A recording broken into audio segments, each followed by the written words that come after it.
Ria Marlisa selaku Kepala Bidang Pemberdayaan Perempuan Dinas Pemberdayaan Perempuan Perlindungan Anak, Pengendalian Penduduk dan Keluarga Berencana, DP3AP2KB Kabupaten Bogor, Kamis siang secara resmi membuka kegiatan pelatihan bagi relawan perlindungan perempuan dan anak se-Kabupaten Bogor, di sebuah hotel di kawasan Puncak Cipayung Girang Kecamatan Megamendung Bogor.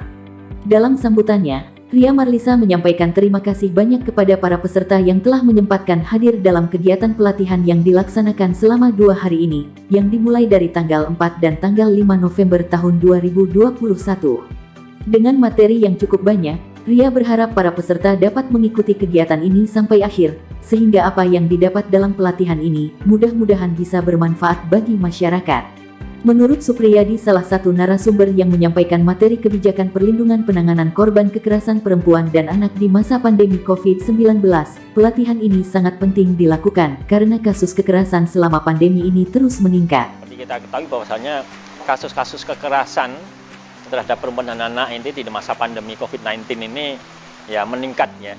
Misalnya bisa berlipat dari sebelum pandemi.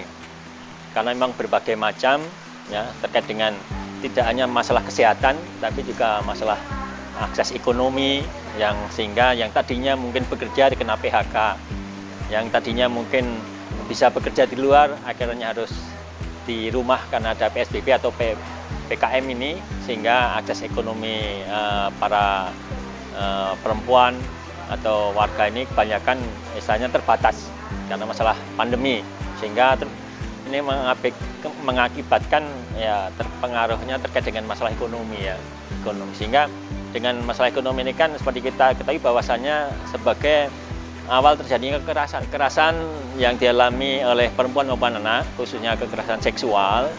Nah ini memang sungguh sangat miris ya kalau kita dengar informasi berita-berita terkait dengan hal tersebut.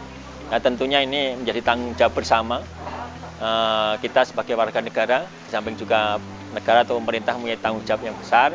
Nah, upaya pencegahan tentunya, nah ini bagaimana kita sesama warga ini juga sebetulnya peduli kepada ya sekitar kita, ya kepekaan kita agar kita ini bagaimana menjadi agen atau hanya sebagai pelopor di dalam mewujudkan pelindungan perempuan dan anak di sekitarnya. Ini pesertanya adalah relawan PPPA, relawan perlindungan perempuan dan anak yang ada di kecamatan-kecamatan. Nah ini sebagai misalnya diharapkan nanti mampu untuk menjadi agen atau menjadi orang yang melakukan upaya-upaya pencegahan dan juga upaya-upaya sosialisasi terkait dengan pelindungan perempuan dan anak. Sementara Kepala Seksi Pemberdayaan Perempuan DP3AP2KB Kabupaten Bogor, Maya Widayanti mengatakan, kegiatan ini dilakukan secara rutin setiap tahun terhadap relawan-relawan perlindungan perempuan dan anak di setiap kecamatan yang berada di Kabupaten Bogor. Jadi, mereka yang mengikuti pelatihan ini akan membantu pemerintah daerah untuk melakukan pendampingan jika di wilayah kecamatan mereka ada kasus kekerasan terhadap perempuan dan anak. Tujuannya untuk meningkatkan pengetahuan dan pemahaman mereka bagaimana sih cara-cara untuk melakukan pendampingan yang lebih baik.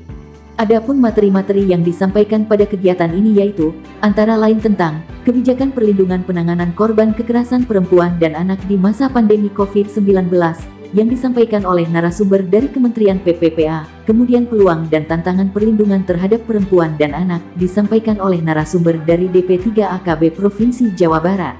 Kemudian nanti, materi mediasi sebagai alternatif penyelesaian sengketa akan disampaikan oleh narasumber dari Pengadilan Agama. Kemudian materi aspek psikososial kekerasan berbasis gender, itu nanti disampaikan dari psikolog, Biro Konsultasi Psikologi Rumah Cinta yang sudah bekerja sama dengan pemerintah daerah Kabupaten Bogor. Kemudian materi tentang mekanisme atau alur penanganan kasus yang disampaikan oleh Ketua P2TP2A Kabupaten Bogor, kemudian perlindungan hukum bagi perempuan dan anak korban kekerasan, dan strategi penanganan kasus kekerasan terhadap perempuan dan anak, itu nanti akan disampaikan dari LBH Apik Provinsi Jawa Barat. Kasus kekerasan terhadap perempuan anak. Jadi kalau ada kasus itu nanti gimana menghadapinya, terus biar mereka lebih memahami dulu kasusnya ini kasus apa, terus kira-kira aspek-aspek hukum apa yang ada di kasus tersebut gitu. Jadi mereka bisa lebih memahami kasus itu, nanti harapannya seperti itu. Diharapkan dia lebih memberikan pelayanan pendampingan yang lebih baik kepada masyarakat yang mengalami kasus kekerasan terhadap perempuan dan anak.